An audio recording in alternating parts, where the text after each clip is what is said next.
Vous êtes les bienvenus sur cette chaîne Debout Congolais. Je vous dis grand merci de nous avoir choisis pour partager les nouvelles de la République démocratique du Congo. Ici devant vous, Justice Mouchamessou Samba Olonga de Père et de Mère pour ceux qui ne les connaissent pas. Merci de nous joindre sur cette plateforme des éclairés pour partager l'actualité de la République démocratique du Congo. Bon week-end à vous, partout où vous nous suivez à travers le monde. Bon week-end à tous ceux qui nous suivent depuis les provinces de la République démocratique du Congo. Si vous êtes nouveau sur cette plateforme, veuillez déjà vous abonner. Si vous ne l'êtes pas encore, likez cette vidéo et surtout n'hésitez pas de partager avec les voisins et de nous laisser des commentaires. Alors, qu'est-ce qui nous amène encore aujourd'hui devant vous concernant l'actualité de la République démocratique du Congo? C'est cette série de perquisitions dans des fermes et des parcelles appartenant soit à l'ex-président Joseph Kabila ou soit à Moïse Katumbi. Les perquisitions d'aujourd'hui sont menées dans la ferme Futuka de Moïse Katumbi, mais aussi dans l'enceinte de son académie de football. En tout cas, des voix s'élèvent venant des individus proches de Moïse Katumbi et d'autres acteurs politiques qui pensent que c'est injuste cette façon de procéder de la part de l'armée ou des membres des services de sécurité sans papier, sans mandat pour perquisitionner au sein de ces concessions dites privées. Alors, dans cette émission, nous allons savoir les pourquoi. Pourquoi le ferme de Moïse Katumbi, son académie militaire sont perquisitionnés. Nous allons les savoir tout au long de cette émission. L'actualité, c'est aussi la présence du président Félix Tshisekedi aux obsèques du pape François. En tout cas, pour ceux qui le savent, le pape François a aussi marqué les esprits des Congolais lors de sa visite en 2023 en République démocratique du Congo avec sa déclaration devenue célèbre et qui reste gravée dans la mémoire des Congolais. Enlevez vos mains de la RDC. Là, il s'adressait à tous ces prédateurs qui sont dans la chaîne des antivalaires, ceux qui font que la situation d'insécurité à l'est de la République démocratique du Congo s'empire davantage. Nous allons vraiment parler de cette présence de Félix Tshisekedi, dont on a vu se serrer les mains avec les cardinals Fridolin Ambongo, qui figurent aussi parmi les cardinals qui sont choisis dans la liste de ceux qui doivent éventuellement succéder au pape François. Voilà l'essentiel de l'actualité que nous allons aborder avec vous dans le cadre de cette émission. Merci à tous ceux qui nous rejoignent encore. Merci à tous ceux qui sont présents dans ces lives d'émission. Likez déjà cette vidéo, partagez avec le voisin et pourquoi pas vous abonner si vous ne l'êtes pas encore. Voilà, je venais de dire que la série de perquisitions pour les agents des services de sécurité continue dans les domaines, comme ça a été le cas hier avec Joseph Kabila, où on a vu à Kinshasa des perquisitions se faire dans l'enceinte de l'une de leurs parcelles sur la 18e rue Lumete industrielle dans la ville de Kinshasa. Il y a eu aussi, au cours de la semaine passée, des perquisitions dans la ferme Kingakati, toujours de Joseph Kabila. Mais cette fois-ci, l'actualité ne se concentre pas sur une perquisition qui a été encore menée dans une ferme ou dans l'une des habitations appartenant à l'ex-président de la République, mais il s'agit ici de la perquisition, d'une perquisition menée hier à la ferme Futuka de Moïse Katumbi. Et il ne s'agissait pas seulement de la ferme. Aujourd'hui encore, il y a eu une perquisition dans l'enceinte de l'académie de football. Pour ceux qui connaissent l'équipe de football tout-puissant Mazembe Anglebert, Moïse Katumbi a contribué à sa manière pour avoir ce que l'on appelle académie militaire. Alors, la question que nous nous posons, c'est celle de savoir pourquoi ces perquisitions. Parce que de l'autre côté, il y a les proches de Moïse Katumbi qui dénoncent, comme l'avait fait l'ancienne première dame Olive Lembe, qui a pensé que c'est injuste pour que les services de sécurité puissent aller perquisitionner dans les parcelles ou les fermes leur appartenant. Il a pensé que pour lui, c'était une perquisition. Nous avons donné des commentaires sur cette affaire en essayant de comprendre que la roue de la vie tourne. L'ex-première dame de la République démocratique du Congo devrait savoir que ce qu'ils ont eu à faire hier pouvait aussi les rattraper une fois dans leur vie. Mais cette fois-ci, pour les services de sécurité, ils ont pris soin de noter, de faire un procès verbal sur tout ce qui a été saisi au sein de leur parcelle ou leur domaine privé. Pour ce qu'il s'agissait de Joseph Kabila ou de Olive Lembe, dans cette parcelle-là, on a trouvé des véhicules défendeurs, des blindés, des camions MAN sans plaque, de véhicules défendeurs sans plaque, voire même des armes à usage domicile, sans savoir qui en est les propriétaires. Les enquêtes se poursuivent encore avec les agents des services de sécurité ou des services de renseignement comme la DEMIAP, avec quelques individus qui ont été appréhendés. Mais pourquoi chez Moïse Katumbi? Cette affaire, pour ceux qui ne le savent pas, n'est pas une première. À l'époque de Joseph Kabila, Moïse Katumbi fut, on ne dirait pas harcelé, hein, fut poursuivi par la justice congolaise sous Joseph Kabila. Parce qu'il avait, selon les rapports des services de sécurité, il avait des accointances avec des mercenaires, il avait engagé des agents pour essayer de mener des activités subversives contre le pays. Mais comme à cette époque, Moïse Katumbi avait déjà une tendance de l'opposition. Pour ceux qui connaissent l'histoire, ils savent que toute l'opposition entière avait soutenu Moïse Katumbi en larguant Joseph Kabila parce que Moïse Katumbi venait de les quitter et qu'il n'était pas d'accord avec un troisième carton ou un troisième faux penalty.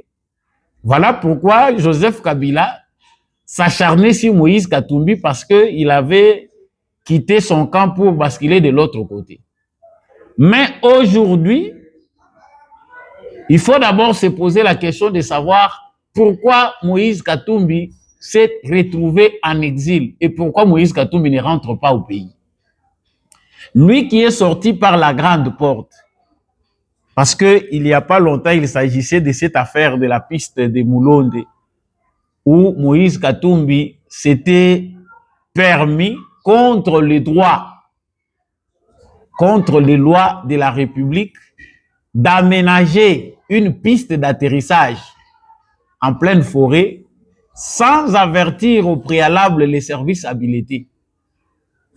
Depuis cette affaire-là, tout le monde avait voulu voir clair pourquoi Moïse Katumbi avait envisagé de construire de lui-même ou d'aménager une piste d'atterrissage. Pour ses proches, c'était une piste aménagée justement pour aider les villageois, comme ils n'ont pas d'hôpital qui pouvait leur permettre, lorsqu'il y a des grands malades, de se faire opérer ou d'avoir des soins. Cette piste-là, c'était juste pour aider les villageois. Chaque fois qu'ils ont des problèmes comme ça, ils peuvent prendre le vol pour aller de l'autre côté. En tout cas, c'était un point de vue ou une opinion très critiquée par tous ceux qui ont suivi cela, tout en pensant que même les villageois des États-Unis d'Amérique n'ont jamais eu un tel privilège.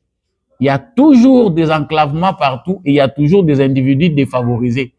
Et pourquoi Moïse Katumbi va-t-il offrir un tel luxe à des villageois de l'autre côté? C'est le point de départ.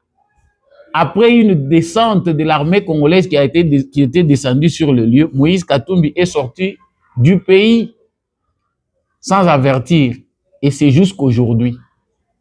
Aujourd'hui, même là, parce qu'on le parle, les proches de Katumbi, comme Olivier Kametatou, pensent que Moïse Katumbi a été exilé de force, lui et Moïse Katumbi, parce que ils veulent renouveler leur passeport, mais l'État congolais ou le ministère des Affaires étrangères ne leur permettent pas cela.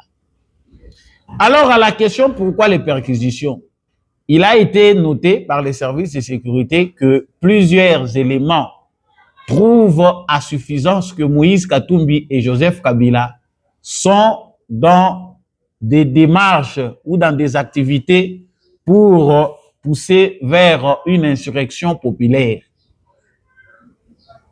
ou une insurrection armée. Les récentes actualités concernant l'espace Grand Katanga, vous avez vu vous-même, que ce soit à Kinshasa, que ce soit au Katanga, détenus militaires saisis, des armes saisies entre les bagages des individus.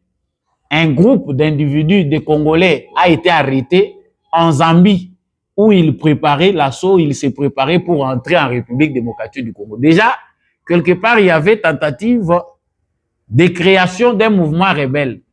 Et il y a à peine, là, on parlait aussi de Katakatanga. Le président de la République, Félix Tshisekedi, venait du Katanga, là où il est allé inaugurer le plus grand centre hospitalier du Lualaba, du Haut-Katanga.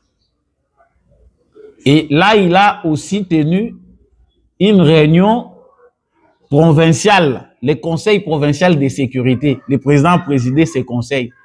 Il a insisté sur la sécurité de la province, tout en martelant que la démarche ou l'insurrection armée que veut mener les Bakatakatanga doit être réprimée sévèrement. Pourquoi il a dit cela? Les informations émanant des services de renseignement démontrent clairement que plusieurs membres et acteurs politiques proches du parti Ensemble de Moïse Katumbi sont impliqués soit dans les aventures du mouvement M23 qui est avec le Rwanda, soit dans des activités contre la sûreté de l'État. Alors, si le gouvernement congolais trouve qu'il faut, sur base des enquêtes ou des informations ou encore les renseignements reçus, qu'il faut aller perquisitionner dans les fermes de Moïse Katumbi ou celui de Kabila, on ne voit pas une loi qui interdit cela. L'État congolais est maître partout où il doit l'être. Et l'État congolais ne doit pas attendre qu'il y ait des problèmes dans un coin pour qu'enfin l'État puisse faire une note de perquisition afin de permettre que les éléments des services de sécurité puissent faire une descente. Nous avons entendu dire le général Edi Kapend, qui est le commandant de la zone de défense qui s'occupe de cette province et de l'autre côté, que toutes les menaces contre la sécurité du pays seront réprimées sévèrement. Donc, ceux qui pensent que les services de sécurité sont en train de mener des activités d'acharnement pour intimider les opposants n'ont pas bien analysé l'affaire.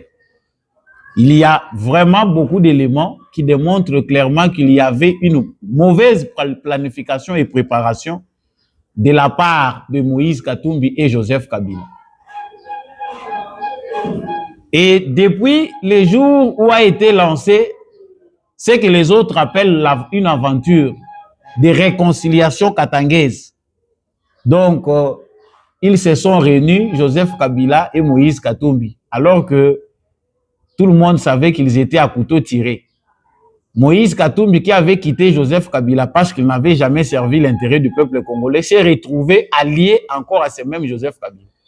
et Joseph Kabila qui avait traité Moïse Katumbi de Judas, en référence au Judas de la Bible qui avait trahi Jésus, s'est vu saluer et se retrouver dans une même salle avec Joseph Kabila. C'était quoi la mission? C'est après que nous nous sommes rendus compte que l'objectif de ces deux personnalités qui se considèrent leaders de l'espace Katanga, parce que quand on entend le langage des proches de Moïse Katumbi, ils sont beaucoup plus tribal, ils sont beaucoup plus ancrés dans une vision katangaise que dans une vision nationale. Ce qui les préoccupe, c'est s'exprimer en Swahili pour parler de tous les Congolais, alors que le Congo, c'est un pays généralement construit avec beaucoup de tribus. C'est un pays qui regorge en son sein plusieurs ethnies, plusieurs tribus. Et si quelqu'un veut être un leader national, c'est-à-dire il doit considérer cette diversité culturelle. Donc, avant de mettre fin à ces points, nous allons comprendre ici que cette série de perquisitions va se poursuivre et les arrestations risquent encore d'y avoir, parce qu'avec le régime de Félix Tshisekedi, il y a des temps à autre des arrestations, comme ça a été le cas de M. Salomon Kalonda, aujourd'hui sénateur, arrêté parce que les éléments qu'ils avaient trouvés entre ses mains démontraient clairement qu'il était en complicité avec le M23. Puis relâché par souci de décrispation politique ou souci de réconciliation, le président Félix Tshisekedi, à travers sa justice, ont tenu à relâcher Salomon Kalonda. Mais quand aujourd'hui on observe la rhétorique du parti Ensemble de Moïse Katumbi, on sent qu'ils étaient dedans, qu'ils ont soutenu et qu'ils étaient en train de planifier comment favoriser l'invasion d'une armée étrangère dans d'autres provinces de la République démocratique du Congo via les M23 que considère comme étant une opposition militaire. La deuxième actualité que nous allons aborder dans le cadre de cette émission, c'est ces obsèques du pape François. Comme vous le voyez, le président Félix Tshisekedi a participé aux obsèques. Il a été traité l'autre fois par le président congolais d'en face, le président du pays sœur, la République du Congo, qu'il est itinérant. En tout cas, Félix Tshisekedi a tenu à se déplacer pour aller rendre un dernier hommage au pape François, qui avait aussi visité la République démocratique du Congo sous Félix Tshisekedi. Et c'était après plusieurs années qu'un pape est passé dans ce grand pays aussi, avec un très grand nombre de fidèles catholiques. Donc, le pape François n'est pas une figure que les Congolais peuvent s'en passer. Il a aussi joué son rôle diplomatiquement à travers la position qu'il occupe pour essayer de sensibiliser la communauté internationale. Il a lancé comme dans son dernier message que retirez vos mains du Congo. C'est lorsqu'il est arrivé au Congo et qu'il a reçu de lui-même les témoignages de ce qui se passe, des atrocités commises à l'est de la République démocratique du Congo. En tout cas, il avait lancé vraiment ces messages poignants. Enlevez vos mains du Congo. Et c'est resté, c'est historique. Mais cela n'a pas empêché Félix Tshisekedi de se déplacer de lui-même pour aller participer à ces obsèques-là.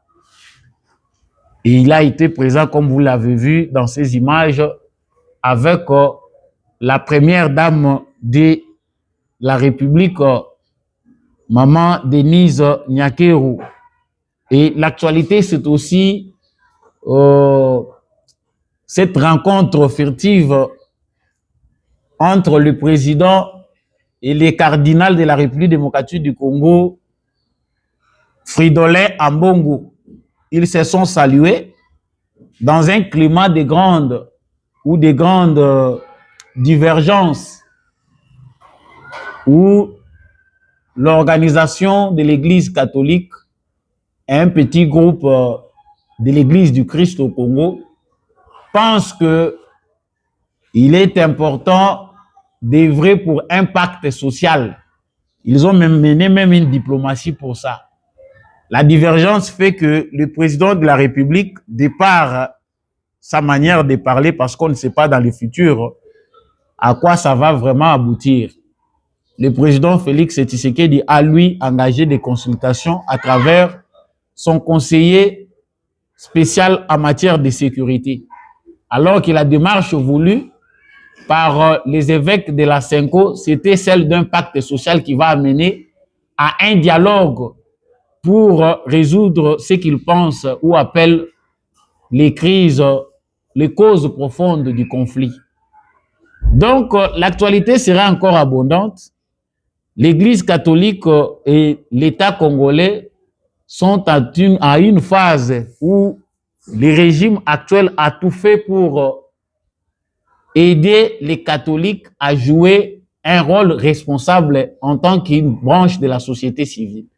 Mais malheureusement, cette mauvaise foi de Félix Tshisekedi n'a pas permis à ce que les autres organisations qui ont toujours eu l'habitude de participer directement dans des processus politiques comprennent que la politique est faite pour les politiciens et que la diplomatie n'est pas l'apanage des religieux, ni encore moins d'une petite organisation des églises, mais c'est un apanage du gouvernement congolais. Voilà pour le développement des titres que nous vous avons annoncés au début de cette émission. Je vous dis grand merci d'avoir suivi cette courte émission. Nous allons encore revenir dans les émissions prochaines pour parler d'autres sujets. Merci à vous de nous avoir suivis. Likez et partagez avec le voisin. On se retrouve prochainement avec un nouveau numéro.